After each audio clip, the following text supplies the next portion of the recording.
Hey Jake, how are you? Salt Lake Jake. Salt Lake Jake. Salt Lake Jake. Salt Lake Jake. Welcome to Salt Lake Jake's Take. I am Salt Lake Jake. I'm here with my guy Pete. What's up, Jake? How are you? Still a little depressed, to be honest with you. I'm not liking the new mood on Twitter. Yeah. What are you not liking about it? Well, I don't need to argue with BYU just yet. We don't play them for another year. It's just poison. I need to focus on this season. Yeah, you know what? It does feel.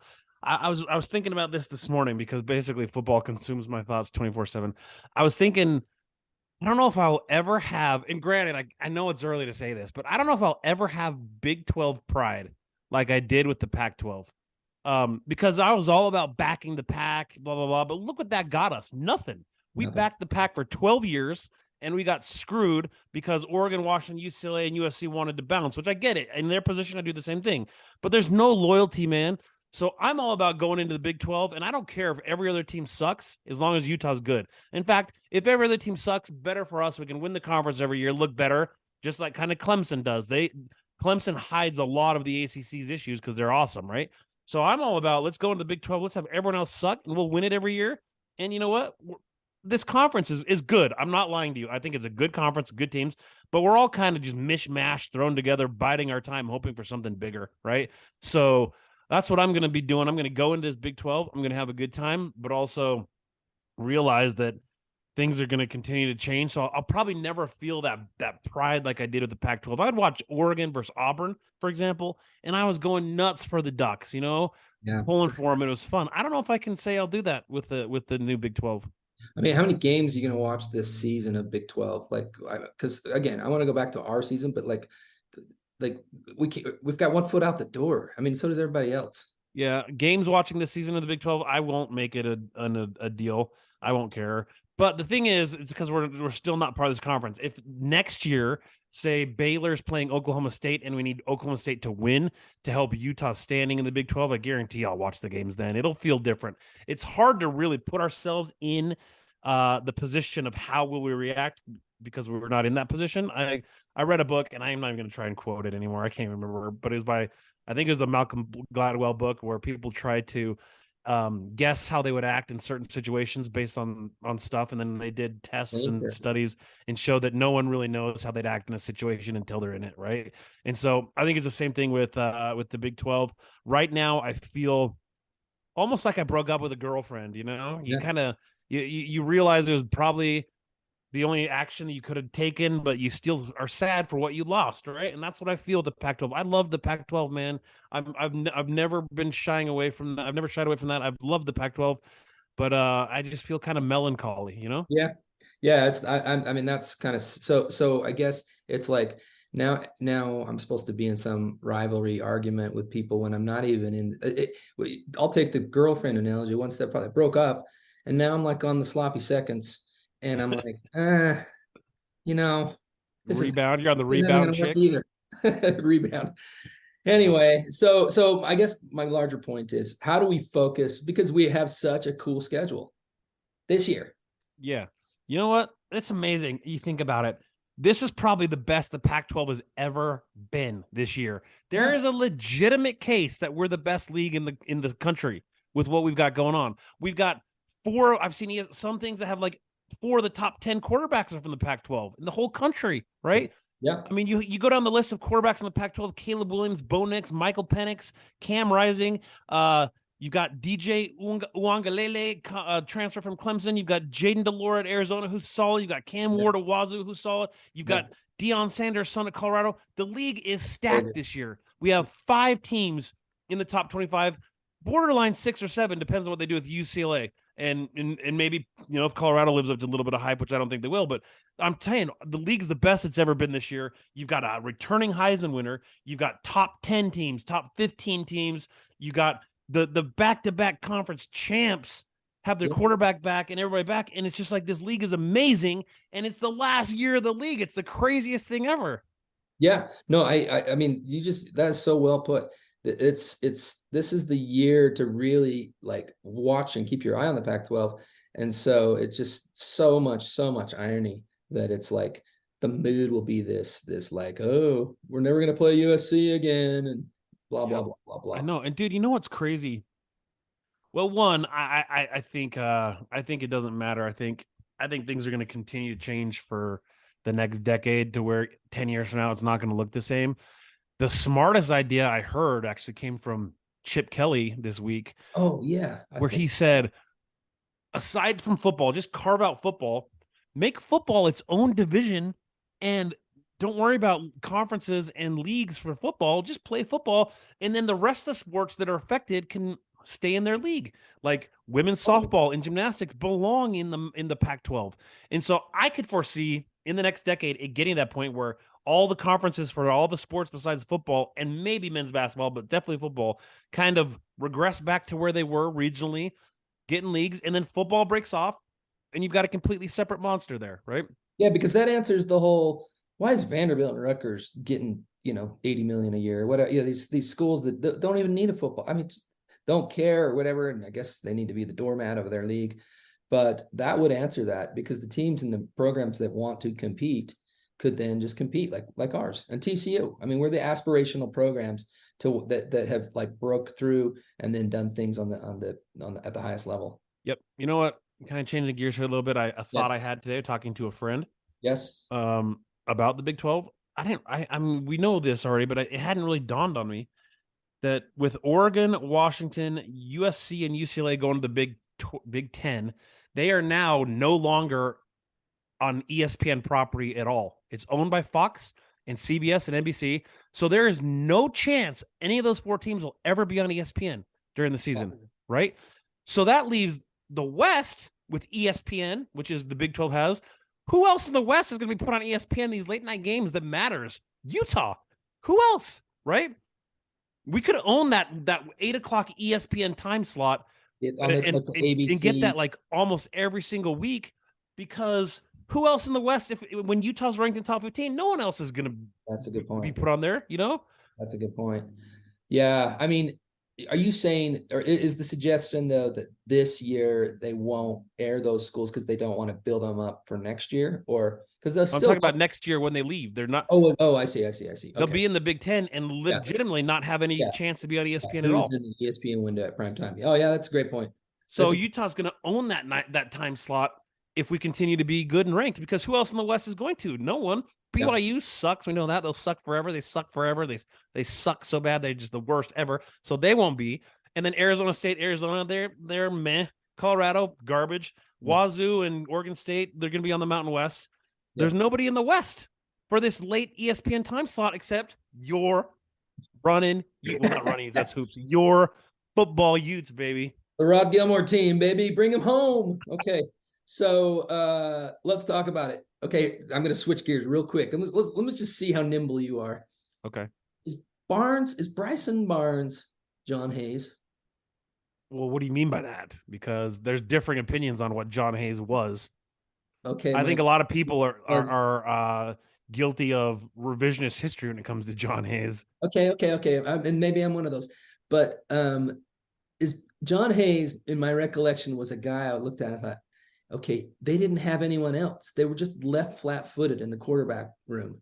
Mm-hmm. And they just put all their chips on this guy. And was it Jordan Wynn? Who did Hayes back? Yeah, when Hayes, well, there's Jordan Wynn, when he hurt his shoulder. Wynn breaks his shoulder, whatever. And then John Hayes comes in and we're like, what? This guy should not be leading a college football team. No offense to John. Okay. That's my memory. And so fast forward to Barnes, he's not, this elite guy that they pulled from like the blue chip world. And so I'm just asking, are we setting ourselves up for that? I hope not, because see, John Hayes, people look back fondly on him because he came out of nowhere, but he wasn't very good, man. You look at his stats, he was like 14 touchdowns, 11 interceptions or something. I'm like, not good, right? Okay, but people have this fond memory of John Hayes. John Hayes memory. That's where I am. Okay. Yeah. Because truthfully, John Hayes, the Utah offense was terrible, and it was carried by John White, the running back, right? That's right. And a good defense is what that team was. So listen, if Bryson Barnes trots out there game 1 as the starter because Cam's injured. In my opinion, it is an utter failed job by Utah coaches. We are in the Pac-12. We are back-to-back Pac-12 champions. And so 2021, our second best option quarterback is Bryson Barnes. 2022, our second best option quarterback is Bryson Barnes. If we go into 2023 and our second best option is Bryson Barnes, quarterback, we have completely failed at developing quarterbacks. Completely failed. Nate Johnson was recruited by several other P5 teams, as was Brandon Rose. They're both talented. One of those guys has to be able to step up and take the job. And if they don't, then man, that's an indictment of our inability to develop quarterbacks. Well, part of me wonders if it's the whole, like, when they put Brewer in ahead of Cam, like, if it's like, oh, well, Barnes has the game experience, so we're going to go with him, even if he's not the alpha or the better player. That's what worries me is Witt lately in the last couple of years has kind of strayed from his conservative nature, knowing offense matters, but this kind of feels like a Witt decision to be just conservative because he makes the least amount of mistakes. You can't win games like that anymore. Not with not on offenses. You need to go out there and sling it. So all I'm saying is if it game day rolls around and Bryson Barnes trots out, I'm gonna be steamed, as the kids say. I'm gonna be hot under the collar or whatever they say nowadays, because we're past that as a program. We're top 10 team last year, top 15 team the year before. We're preseason ranked in the top 15 by most publications this year. We need to have better depth than the pig farmer walk on from Milford, Utah. You know, great story at the end of the first Rose Bowl. Terrible story at the end of the second Rose Bowl. In my opinion. That's it. I mean, you look okay last year. You're right. He came into the Rose Bowl and really regressed to who he really is. Let's be honest, right? Yeah. But also, he started that game against Washington State, and the offense was so clunky, and just we barely got out of Pullman with a win last year when Cam didn't play in that game. And we won, but it was mostly defense and running game, right? Like, it's just he's not a P5 quarterback. He's just not. And our recruiting should have gotten to the point where we don't rely on those guys anymore. So I'm hoping this is just Witt playing his games that he does, trying to motivate Johnson and Rose to compete harder by saying, "Oh, Barnes is kind of in the lead right now." You know, I'm hoping it's mental gamesmanship by Witt, and if Cam doesn't trot out against Florida, that it's Brandon Rose or Nate Johnson. That's what I'm hoping. Do you have one of those? Do you have one that you like better than the other? Johnson? I don't know enough, honestly, to say because we haven't seen enough. But I from what I've heard, Brandon Rose was in the lead based on last fall as well as spring this year, and he looked pretty good in the spring game. He had a couple really like wow throws. He had a couple was like, bring that one back. But the thing is, Nate Johnson brings a dynamic that no one else can match. Is the ability to run. And he's not just a runner, he's a national champion sprinter. Like, he's got burner speed, you know? Dang. And so that's him then. He just needs to be more alpha then, right? He just needs from what people are saying, he just needs to be a little more accurate on his throws, which is important, you know? Yeah. But he's so fast, you get him if he gets in the open field, he's gone. He's like burner legit speed. So I don't know.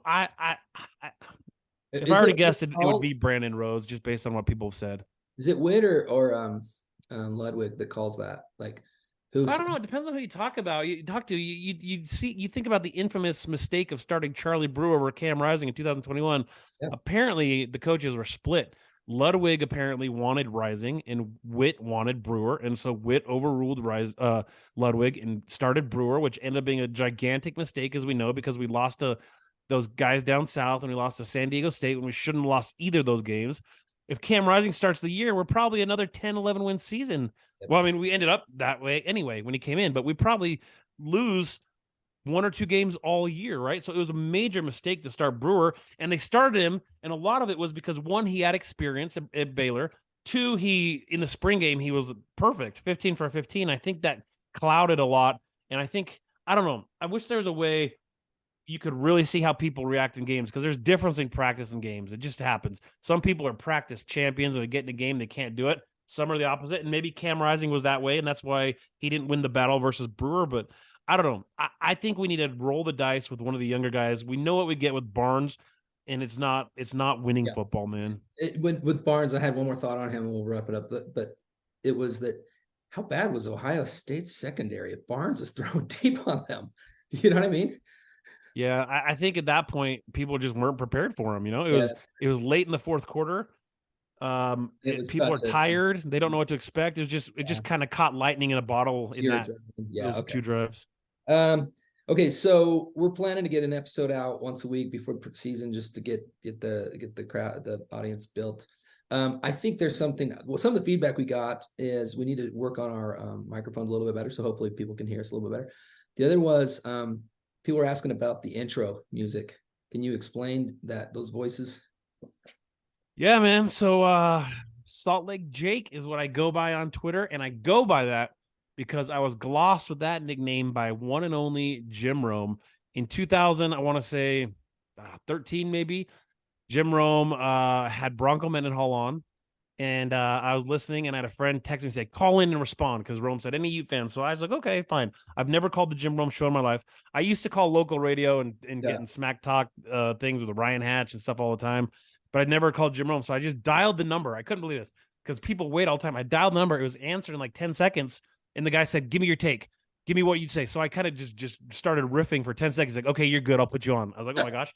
And then like 5 seconds later, all of a sudden I hear Jim Rome. Let's go out to Salt Lake City. Salt Lake. James. Oh, sorry. Jake in Salt Lake. What do you got? And I freestyle That was ripped on the freestyle? BYU. Yeah, I had no notes or anything. Oh I just my went God. and started ripping on BYU, Bronco, talking smack about the Utes, and I said, "I'm out." And then he immediately glossed me Salt Lake Jake. And he said, in fact, you can listen to it. It's my pinned Oh, tweet. yeah, I have. Said at the end, "That's the best call we've had on the show in 5 years outside of a smack off." And There you go. like it was awesome. He glossed me Salt Lake Jake. So when you hear the intro, boom, bum, bum, bum, bum, bum, bum, and it's Salt Lake Jake, that's Jim Rome giving me that nickname. That's amazing.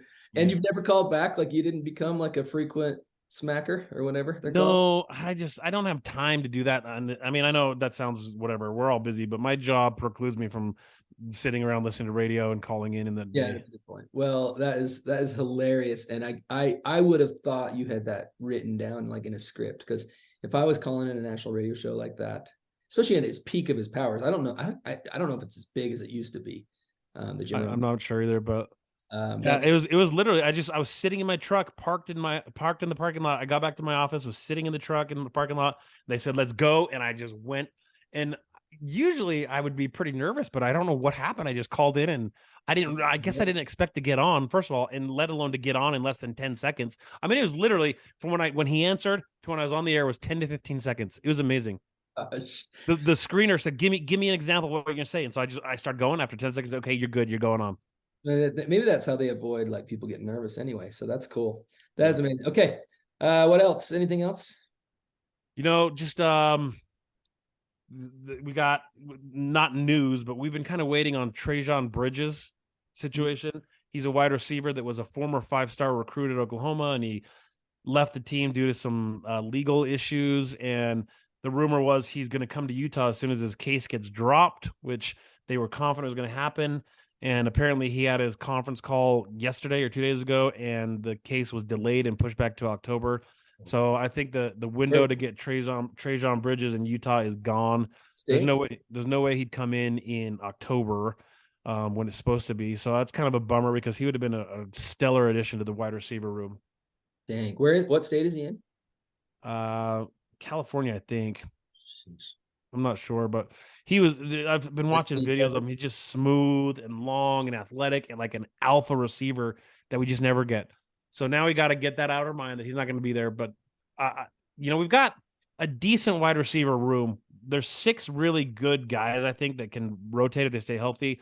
All the reports are Micah Pittman from camp is like doing awesome. He's the Florida State transfer. Oh, yeah, he's healthy. He's a beast. His brother's in the NFL, plays for the Colts, Michael Pittman.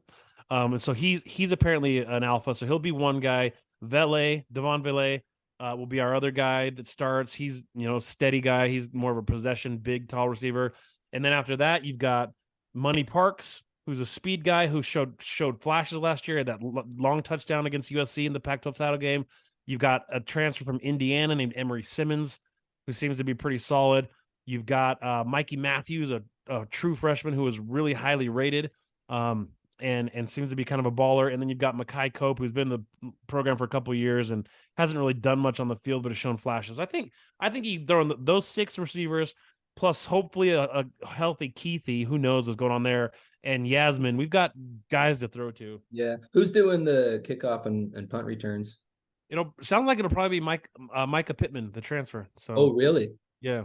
Oh, that'll be okay. I'm excited to see that because it seems like our special teams did drop off a little bit. It did. We go from Covey, who was like the most electric returner of all time, to Devon Vele. We had a string of those guys, oh freak, I can't think of anyone's name. The guy that dropped the ball against Oregon. You got Kalen Clay. We had Shaky Smithson. We had Britton Covey. Reggie Dunn was an excellent returner. Yes. Even if you go back, man, all the way back to like Deron Claiborne in the early 90s and Harry Lavelle, or excuse me, Ryan, that just left my mind. The guy from the 80s that was incredible. Not Carl Harry? No, he was a receiver. Gosh, the name it's gonna kill me not knowing it. Who was the short white guy that was wide receiver? Rowley. Brian Rowley. He was awesome. And he played I'm thinking of the guy from the early 80s. Gosh, I know it's on the tip of my tongue, and if we have any listeners, they're probably trying to say it. A few moments later. Errol Tucker, for crap's sake. Gosh. Freaking Errol Tucker. I can't believe it. I can't believe I couldn't pull that out. He was one of the greatest return men of all time, man. I know that name, and he's probably in the Crimson Club Hall of Fame or something. Errol Tucker. Gosh, I'm so mad I couldn't pull that out of the top of my head, man. I'm gonna find Errol on social media, and we're gonna tweet at him. Yeah, he was awesome. He had punt return touchdowns left and right, man. He was electric. He's one of our top returners of all time. I couldn't pull the name out. I'm so mad at myself. I'm disappointed. Point is, we are return man you. Yep. So hopefully Micah Pittman, if that's who it is, can keep that going. All right. Go Utes. All right, man. Go Utes. I'm out. Jake in Salt Lake City. Hey Jake, how are you? Salt Lake Jake. Salt Lake Jake. Salt Lake Jake.